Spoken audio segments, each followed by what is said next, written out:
அன்பர்கள் அனைவருக்கும் நமஸ்காரம். இது உங்கள் ஹரேராம் கிருஷ்ணா சேனல். அடியேன் உங்கள் சிவகாம சுந்தரி. இன்றைக்கி நம்ம சேனலில் நடராஜர் அவரை பற்றி நம்ம பார்க்க போகிறோம். நடராஜர் அப்படின்னா நடனத்துக்கே ராஜா நடராஜா. சிவனை நம்ம நடராஜர், நாட்டியம் ஆடக்கூடிய சிவனை நம்ம நடராஜர் அப்படின்னு சொல்கிறோம். நாட்டிய சாஸ்திரம்ங்கிறது ஒரு தெய்வீகமானது. நம் தேசத்திலே பார்த்திங்கன்னா கலை பண்பாட்டுக்கே ஒரு சின்னம் அப்படின்னா அது நடராஜர் தான். இப்போ இந்த வெளிநாட்டிலேருந்து சுற்றுலா பயணிகள்லாம் இங்கே வந்து இந்தியாவை சுற்றி பார்த்துட்டு போகும் பொழுது அதற்கு அடையாளமாக இங்கே வந்து சுற்றி பார்த்தோம் அப்படின்னு இந்த இந்திய பண்பாட்டு கலாச்சாரத்தினுடைய சின்னமாக விளங்கக்கூடிய இந்த நடராஜர் சிலையை வாங்கிட்டு போவாங்க. அதே மாதிரி இங்கிருந்து அரசு சம்பந்தமாக அரசு முறையில் பயணம் மேற்கொள்ளக்கூடிய பெரிய பெரிய தலைவர்களும் வெளிநாடுகளில் இருக்கக்கூடிய தலைவர்களுக்கு பரிசாக கொடுக்கறதுக்காக கூட நடராஜர் சிலையை கொண்டு போய் பரிசு கொடுப்பாங்க. அந்தளவுக்கு பிரசித்தி வாய்ந்தது, உத்தமமானது நடராஜர் சிலை. இப்போ இவர் ஆடக்கூடிய தாண்டவம் அதை பற்றி பார்க்குறோம் அப்படின்னா ஆனந்த தாண்டவம் அப்படின்னு சொல்கிறோம். அதாவது ஆனந்தம், அந்த தாண்டவம் ஆடக்கூடிய அந்த நடனம் வந்து மகிழ்ச்சியை கொடுக்குது.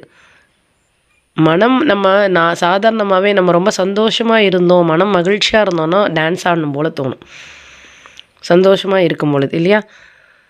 அப்போ அந்த ஆனந்தமான நேரங்களில் ஆடக்கூடிய அந்த ஆட்டத்துக்கு பெயர் ஆனந்த தாண்டவம்னு சொல்லலாம். அதை ஆடுறதும் சந்தோஷமாக ஆடுறது, அதை பார்க்குறவங்களும் ரொம்ப மனம் மகிழ்ச்சியாக சந்தோஷமாக இருப்பாங்க. இந்த பழங்காலத்துலலாம் இந்த நடனத்தை என்னென்னு சொல்லுவாங்கன்னா ஆடுனா கூத்தாடுறதும்பாங்க. கூத்தாடுறதுல ரொம்ப சிறந்தவர் அதாவது நடனம் தான் கூத்தாடுறது. அந்த நடனத்தில் ரொம்ப சிறந்தவர் யாருன்னா நடனர். சிறந்த நடனர்னா சிவபெருமான். சிவபெருமான் நடனமாடிய அந்த திருத்தலம் சிதம்பரம் எடுத்துக்கிறோம் அப்படின்னா சிவனையும் இந்த கூத்தாடுறதையும் சிதம்பரத்தையும் இணைச்சு தில்லை அம்பல கூத்தன் அப்படின்னு சொல்லுவோம். இதுக்கு களிநடனம் அப்படின்னு ஒரு பெயர். மார்கழி மாதம் திருவாதிரை நட்சத்திரம், அதாவது ஆருத்ரா அப்படின்ற ஒரு விழா நடராஜருக்கு. அப்போ நம்ம படைக்கிற பிரசாதம், நம்ம கொடுக்கக்கூடிய அமுது கூட என்னென்னா களி அமுது தான். கதகளி அப்படின்னு ஒரு பெயர். கேரளாவில் பிரசித்தி பெற்றது எதுனா இந்த கதகளி. களின்னா என்ன? களிப்பு, மகிழ்ச்சி, இன்பம், ஆனந்தம். களி அப்படின்னா மலையாளத்தில் கூத்து அப்படின்னு பொருள். நம்ம நடனத்தை கூத்துக்கு நடனம்னு சொல்கிறோம். அவங்க அந்த கூத்தாடுறத களின்னு சொல்லுவாங்க. ஒரு கதையை அவங்க சொல்லணும் அப்படின்னா நாடகமாகவும் கதையை சொல்லலாம், வெறும் சொற்பொழிவாகவும் கதையை சொல்லலாம், பேச்சே இல்லாமல் வெறும் படங்களை காமிச்சு அது மூலமாகவும் கதையை சொல்லலாம். அதை வந்து படக்கதை அப்படின்னு சொல்லுவோம்.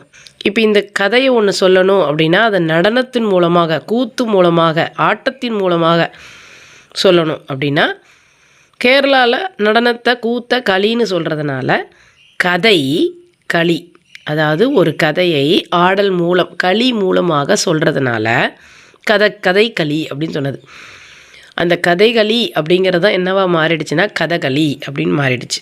சாமவேதம், அதாவது கண்ணுக்கு நடனம் சந்தோஷம் இல்லையா, காதுக்கு சங்கீதம் இனிமையானது, மனதுக்கு நவரசம், 9 விதமான அந்த உணர்வுகள் ரசங்கள், அதுதான் வந்து மனதுக்கு. கண்ணுக்கு நடனம், காதுக்கு சங்கீதம், மனதுக்கு நவரசம். இதெல்லாம் இந்த கூத்துக்கலையில் பல மகிழ்ச்சி அனுபவங்கள் கிடைக்கும். இந்த கூத்து ஆடுறதை பார்க்குறதுனால கண்ணுக்கு அந்த நடனம் ஒரு குளிர்ச்சியையும், காதுக்கு அந்த சங்கீதம் ஒரு குளிர்ச்சியையும், அந்த நவரசங்களும் வந்து நம்மளுடைய மனதிற்கு இனிமையும் தரக்கூடியது இந்த கூத்து. இந்த சாமவேதம் சொல்கிறோம் இல்லையா, ரிக் யஜூர் சாமம் அதர்வனம், அதில் 3வது வேதமான இந்த சாமவேதம் சங்கீதத்தினுடைய அடிப்படையில் உருவானது. இது எதை விளக்குது இந்த வேதம்னா இசை நடனத்தினுடைய சிறப்பை தான் அது விளக்குது. 7 ஸ்வரங்கள்னு சொல்கிறோம், சப்தஸ்வரங்கள் சாமவேதம் தான். சாமவேதம் ஓதும் போதே பார்த்திங்கன்னா ரிக்கி யஜூர் மாதிரி இல்லாமல் சாமவேதம் அப்படியே பாடலாக இசையோடு கூடியதாக இருக்கும், கேட்கறதுக்கு ரொம்ப இனிமையாக இருக்கும். அதனால தான் சிவாஷ்டோத்திரம் 108 அஷ்டோத்திரம் படிக்கிறோம் சிவனுக்கு. அந்த மாதிரி அஷ்டோத்திரம் படிக்கும்போது இந்த சிவ அஷ்டோத்திரத்தில் ஓம் சாமகான பிரியாய நமஹ அப்படின்னு சொல்லுவோம். சாமகானம், சாமவேதமே கானம் தான். அதுக்கான பிரியம் உள்ளவர் யாருன்னா சிவன். லலிதா சகஸ்ரநாமத்தில் சாமகான பிரியா அப்படின்னு தேவியை நம்ம வழிபடுறோம். சுந்தரர் கூட சிவனை என்ன சொல்லியிருக்காரு அப்படின்னா, நால்வர் இருக்காங்க இல்லையா, நால்வரில் சுந்தரர் சிவனை 7 இசையாய் இசைப்பயனாய் இருப்பவனே, 7 இசையாய் சப்த 7 இசையாகவும் நீ தான் இருக்க, இசைப்பயனாய் அந்த இசையினுடைய பயனும் நீ தான், இசையும் நீ தான், இசை பயனும் நீ தான், அப்படி இருப்பவனேன்னு சிவனை சுந்தரர் பாடுறார். கிருஷ்ணரே கீதையில் என்ன சொல்கிறாருன்னா, மாதங்களில் மார்கழிங்கிற மாதிரி வேதங்களில் நான் சாமவேதமாக இருக்கிறேன்றார். அந்த இசையின் அடிப்படையில் இருக்கிறதுனால தான் கிருஷ்ணாவுக்கும் இந்த சாமவேதம் ரொம்ப பிடிச்சிருக்கு. வேதங்களில் சாமவேதம் அப்படின்னு சொல்கிறாரு கிருஷ்ணர் பகவத்கீதையில். லாஸ்ய நடனம்னு கேள்விப்பட்டிருக்கோம். அதாவது இறைவன் தனியாக நடனம் ஆடுவார், இறைவி ஆடுவாங்க, இறைவனும் இறைவியும் இணைந்து ஆடுவாங்க. இதில் இறைவனுடைய நடனம் எப்படி இருக்கும், இறைவியோட நடனம் எப்படி இருக்கும் அப்படின்னா, இறைவனுடைய நடனம்னா கம்பீரம் இருக்கும், ஒரு ஆணுக்குரிய அந்த கம்பீரம், வீரம், அதெல்லாம் அந்த நடனத்தில் தெரியும்.